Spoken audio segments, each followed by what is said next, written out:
Jean, chapitre 4. Le Seigneur apprit que les pharisiens avaient entendu dire qu'il faisait et baptisait plus de disciples que Jean. À vrai dire, Jésus ne baptisait pas lui-même, mais c'étaient ses disciples qui le faisaient. Alors il quitta la Judée et retourna en Galilée. Comme il devait traverser la Samarie, il arriva dans une ville de Samarie appelée Sichar, près du champ que Jacob avait donné à son fils Joseph. Là se trouvait le puits de Jacob. Jésus, fatigué du voyage, était assis au bord du puits. C'était environ midi. Une femme de Samarie vint puiser de l'eau. Jésus lui dit, « Donne-moi à boire. » En effet, ses disciples étaient allés à la ville pour acheter de quoi manger. La femme samaritaine lui dit, « Comment? Toi qui es juif, tu me demandes à boire, à moi qui suis une femme samaritaine? » Les Juifs, en effet, n'ont pas de relation avec les Samaritains. Jésus lui répondit, « Si tu savais quel est le cadeau de Dieu et qui est celui qui te dit, « Donne-moi à boire », tu lui aurais toi-même demandé à boire et il t'aurait donné de l'eau vive. »« Seigneur, » lui dit la femme, « tu n'as rien pour puiser et le puits est profond. D'où aurais-tu donc cette eau vive? Es-tu, toi, plus grand que notre ancêtre Jacob qui nous a donné ce puits et qui a bu de son eau, lui-même, ses fils et ses troupeaux? » Jésus lui répondit, « Toute personne qui boit de cette eau-ci aura encore soif. En revanche, celui qui boira de l'eau que je lui donnerai n'aura plus jamais soif. Et l'eau que je lui donnerai deviendra en lui une source d'eau qui jaillira jusque dans la vie éternelle. » La femme lui dit, « Seigneur, donne-moi cette eau afin que je n'aie plus soif et que je n'aie plus à venir puiser ici. »« Va appeler ton mari, lui dit Jésus, et reviens ici. » La femme répondit, « Je n'ai pas de mari. » Jésus lui dit, « Tu as bien fait de dire, « Je n'ai pas de mari », car tu as eu 5 maris et l'homme que tu as maintenant n'est pas ton mari.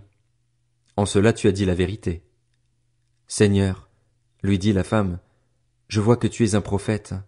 Nos ancêtres ont adoré sur cette montagne et vous dites, vous, que l'endroit où il faut adorer est à Jérusalem. Femme, lui dit Jésus, crois-moi, l'heure vient où ce ne sera ni sur cette montagne ni à Jérusalem que vous adorerez le Père. Vous adorez ce que vous ne connaissez pas. Nous adorons ce que nous connaissons, car le salut vient des Juifs. Mais l'heure vient, et elle est déjà là, où les vrais adorateurs adoreront le Père en esprit et en vérité. En effet, ce sont là les adorateurs que recherche le Père. Dieu est esprit et il faut que ceux qui l'adorent en esprit et en vérité. La femme lui dit, « Je sais que le Messie doit venir, celui que l'on appelle Christ. Quand il sera venu, il nous annoncera tout. » Jésus lui dit, « Je le suis, moi qui te parle. » Là-dessus arrivèrent ses disciples, et ils étaient étonnés de ce qu'il parlait avec une femme. Toutefois, aucun ne dit, « Que lui demandes-tu » ou « Pourquoi parles-tu avec elle ?» Alors la femme laissa sa cruche, s'en alla dans la ville et dit aux habitants, « Venez voir un homme qui m'a dit tout ce que j'ai fait. Ne serait-il pas le Messie ?» Ils sortirent de la ville et vinrent vers lui. Pendant ce temps, les disciples le pressaient en disant, « Maître, mange !» Mais il leur dit, « J'ai à manger une nourriture que vous ne connaissez pas. » Les disciples se disaient donc les uns aux autres, « Quelqu'un lui aurait-il apporté à manger ?» Jésus leur dit, « Ma nourriture est de faire la volonté de celui qui m'a envoyé et d'accomplir son œuvre. Ne dites-vous pas qu'il y a encore 4 mois jusqu'à la moisson? Eh bien, je vous le dis, levez les yeux et regardez les champs. Ils sont déjà blancs pour la moisson. Celui qui moissonne reçoit un salaire et amasse du fruit pour la vie éternelle, afin que celui qui sème et celui qui moissonne se réjouissent ensemble. En effet, en cela cette parole est vraie. L'un sème et l'autre moissonne. Je vous ai envoyé récolter une moisson qui ne vous a pas demandé de travail. D'autres ont travaillé et vous êtes entrés dans leur travail. » Beaucoup de Samaritains de cette ville crurent en Jésus à cause des paroles de la femme qui rendait ce témoignage. « Il m'a dit tout ce que j'ai fait. » Ainsi donc, quand ils vinrent le trouver, les Samaritains le prièrent de rester avec eux. Il resta là 2 jours.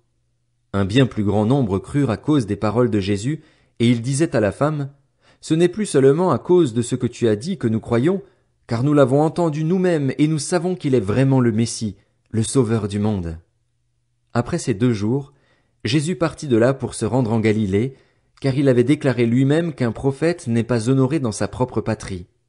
Lorsqu'il arriva en Galilée, il fut bien accueilli par les Galiléens qui avaient vu tout ce qu'il avait fait à Jérusalem pendant la fête.